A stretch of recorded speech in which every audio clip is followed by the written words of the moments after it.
Ajeitar aqui. E aí, meu primeiro ano, beleza? Como estão vocês? Todo mundo bem? Tranquilo? Olha só, voltando aí para mais uma aulinha nossa. Aula passada eu terminei com vocês a Baixa Idade Média, né? Então esse período de Idade Média, basicamente a gente encerrou, tá?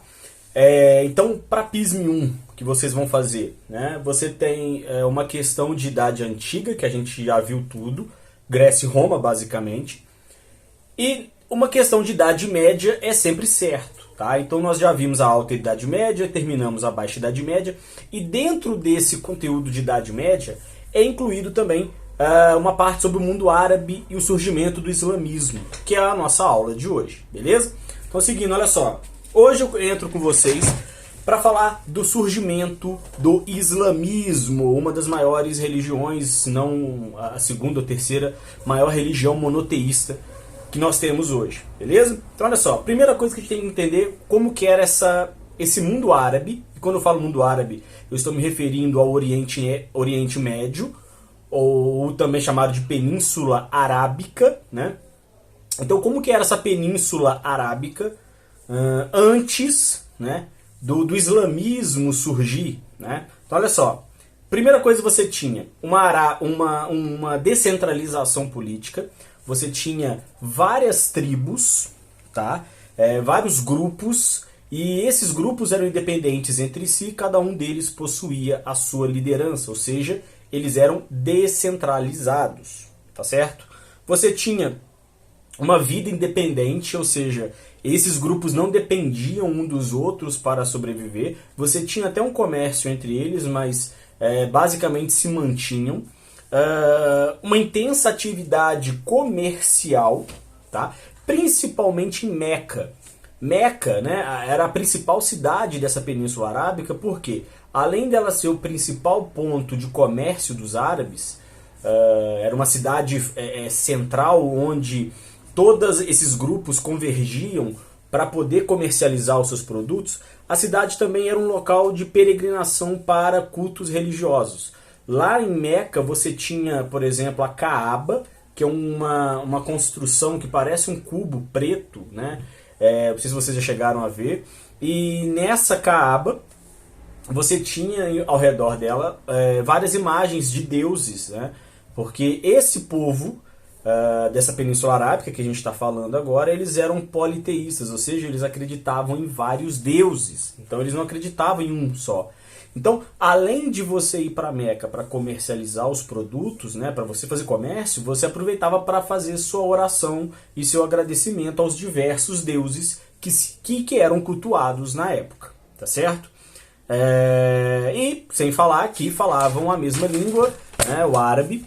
E aí o seguinte, vai nascer no ano de 600, agora eu não sei dizer exatamente o ano, não vou falar uma data qualquer, surge Maomé.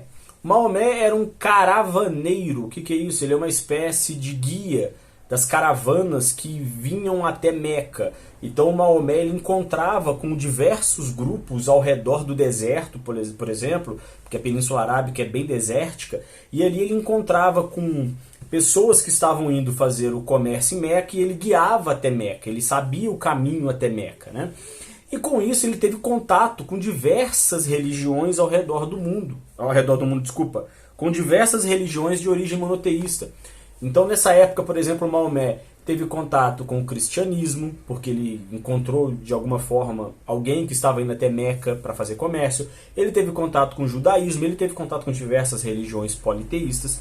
E dizem que através desse contato dele com diversas religiões, incluindo as monoteístas, ele criou a própria religião monoteísta.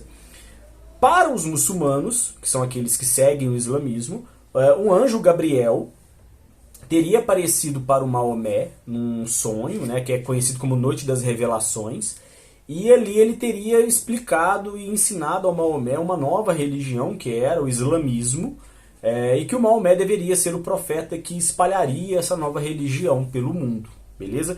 E a partir daí, o Maomé começa a pregar o monoteísmo, né, dessa religião islâmica, beleza?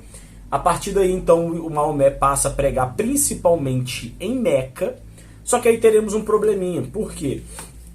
Quando o Maomé começa a pregar em Meca, o monoteísmo, os líderes da cidade de Meca acham que se esse monoteísmo do Maomé começar a ganhar força, né?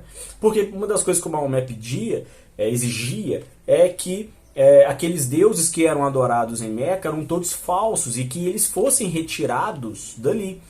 Então, os líderes de Meca, os coraixitas, como eram chamados, eles começam a ver um problema nisso. Porque se você retira esses deuses dali, muitas pessoas vão deixar de ir até Meca para peregrinações e fazer o culto aos deuses, e vai diminuir o fluxo de pessoas na cidade. E Meca vivia desse fluxo de pessoas. A pessoa ia para orar para os deuses, aproveitava para fazer um comércio, né? Então, a cidade era importante e ela não poderia perder esse fluxo de pessoas. Então, os coraixitas, né, os líderes de Meca, perseguem Maomé. É preciso que o Maomé fuja de Meca, né, porque ele seria morto. Essa fuga de Maomé da cidade de Meca para uma outra cidade, ele vai para Iatrebe, que depois vai até receber o nome de Medina, que significa cidade do profeta. Quando ele foge para Iatrebe, essa fuga dele é tão importante que ela recebe o nome de Égira. Por que a Égira é importante, Diogo? Porque para os muçulmanos hoje, a Égira marca o início do calendário muçulmano, né? Por exemplo, no calendário cristão, nós contamos a partir do nascimento de Jesus Cristo, né? Antes de Cristo, depois de Cristo. Então, para os muçulmanos, a contagem a fuga de Maomé de Meca para Iatrebe, que se chama Égira. Desculpa, buguei. Chama Égira, beleza? Maomé vai até Égira. Em Égira ele consegue ser ouvido e as pessoas passam a segui-lo, né? E a partir daí ele volta para Meca com exército, ele invade Meca, ele conquista Meca, liberta a cidade de todos aqueles deuses que eram cultuados, e ele se torna a maior liderança dentro desse mundo árabe que agora segue uma nova religião, que é o islamismo. Ele consegue formar um Estado islâmico, ou seja, um grande reino islâmico, e a partir daí ele vai expandir o seu território, beleza? Ele vai formar um grande império islâmico.